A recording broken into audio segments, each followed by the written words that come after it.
ये आसमां रहे, कामयाबियां आपकी कदम चूमे, आप जहां भी रहे। जब तक ये ज़मीन ये आसमां रहे, कामयाबियां आपकी कदम चूमे, आप जहां भी रहे। सजी रहे आपके फूलों की ये अंजमन, जाने चमन बहार आपकी बेखिज़ा रहे। जनाब मोहतरमा फातिमा फारूक।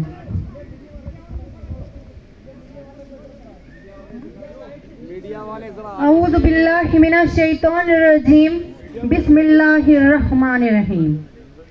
जब मैं मर जाऊं मेरी अलग पहचान लिख देना, जब मैं मर जाऊं मेरी अलग पहचान लिख देना, मेरे लहू से मेरी पेशानी पे हिंदुस्तान लिख देना।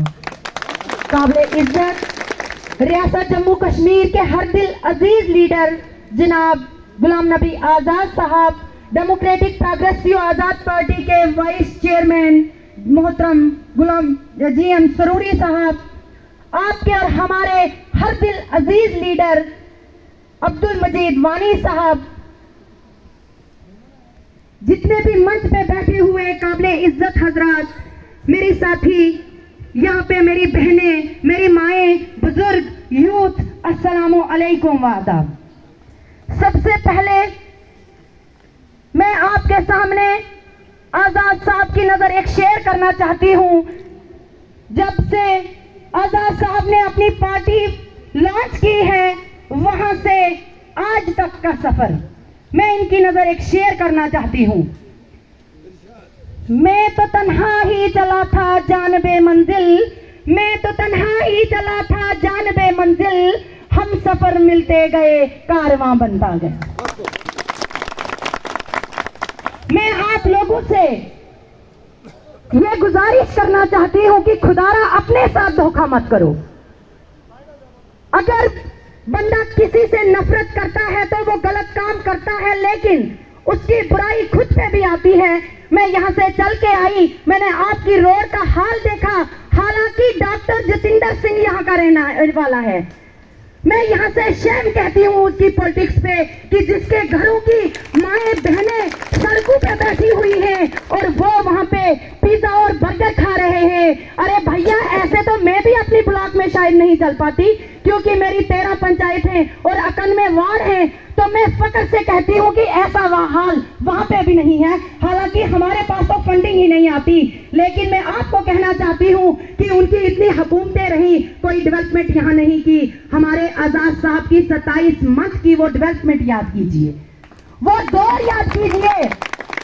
यहाँ का आज हाल देखा गया। वहां पे हमें एक बुजुर्ग मिले थे, आजाद साहब को कह रहे थे कि 3 दिन हो गए हैं यहाँ पानी नहीं आया है। तो मैं डॉक्टर जितेंद्र सिंह को इस स्टेज से ये मैसेज देना चाहती हूँ कि खुदारा, आप तो शायद पानी भी इस्तेमाल नहीं करते होंगे, क्या पता जूस कोल्ड ड्रिंक पीते होंगे, लेकिन इन हमारी माओ, इन हमारे बुजुर्गों, इन हमारी बेवा, जितनी यतीम यूथ है, इनकी आप बददुआ मत लीजिए, क्योंकि यहाँ का हाल बहुत बिगड़ चुका है। मैं आपसे गुजारिश करना चाहती हूँ कि खुदारा अपने अपने घरों में अपनी मैं ये नहीं कहती आपको कि कॉन्स्टिट्यूंसी जितनी भी है उन पे मेहनत कीजिए, आप ब्लॉक वाइज पे मेहनत कीजिए, बूथ लेवल पे मेहनत कीजिए, तब जाके हम स्ट्रांग हो सकते हैं। और मैं आपको ये कहना चाहती हूँ कि बहुत अंधेरा है, अब सूरज निकलना चाहिए। बहुत अंधेरा है, अब सूरज निकलना चाहिए। मैं जितनी भी मेरी पीछे से मेरी माएँ बहनें मुझे सुन रही होंगी, तो मैं उनसे भी कहना चाहती हूँ कि ये शेर तो छोटा सा है, लेकिन इसका मतलब बहुत बड़ा है कि बहुत अंधेरा है, अब सूरज निकलना चाहिए। जैसे भी हो ये मौसम बदलना चाहिए। बहुत अंधेरा है, अब सूरज निकलना चाहिए। जैसे भी हो ये मौसम बदलना चाहिए।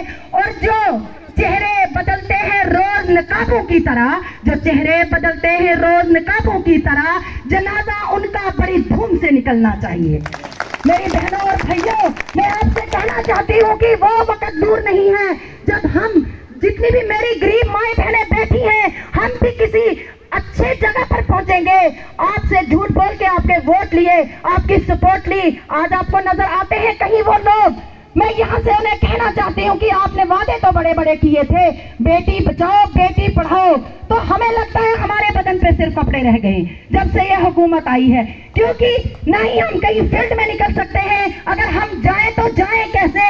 रोडों का ये हाल है, अपनी पर्सनल गाड़ी तो हर किसी के पास नहीं होती है, खड्डों पे जाके बर्बाद हो जाता है बंदा। वहां से मैं आ रही थी, मैंने शीशे बंद किए थे, मुझे श्योरिंग हो गई थी डर डर के, लेकिन मैं मुबारकबाद पेश करती हूँ इन माओ बहनों के लिए जो यहाँ पे रह रहे हैं, जो ये बुजुर्ग यहाँ पे रह रहे हैं। लेकिन मीडिया पर्सन से ये गुजारिश करना चाहती हूँ कि प्रधानमंत्री जी तक ये मेरी तकरीर पहुंचा दीजिए, क्योंकि मैं उन्हें कहना चाहती हूँ कि जहाँ के आपके डॉक्टर जितेंद्र से आप है ना, बड़े बड़े मंचों से वो मैसेज देना चाहते हैं, बड़े बड़े मंचों पे वो बात करते हैं। खुदारा आइए हमारी गरीब आवाम पे नजर डालिए, किस दौर से ये गुजर रहे हैं, किस हाल में ये गुजर रहे हैं। वहीद एक हमारा आजाद साहब लीडर है जो आपकी गरीबी, बेरोजगारी, भूखमरी के शिकार से आपको निकाल सकते हैं, और कोई लीडर नहीं है। आपने आजमा लिया, आपने देख लिया, बीजेपी को वोट दिया क्या हुआ, एनसी को दिया क्या हुआ, बाकी पार्टियों को दिया क्या हुआ, लेकिन हमारे पास लास्ट एंड फर्स्ट टाइम है।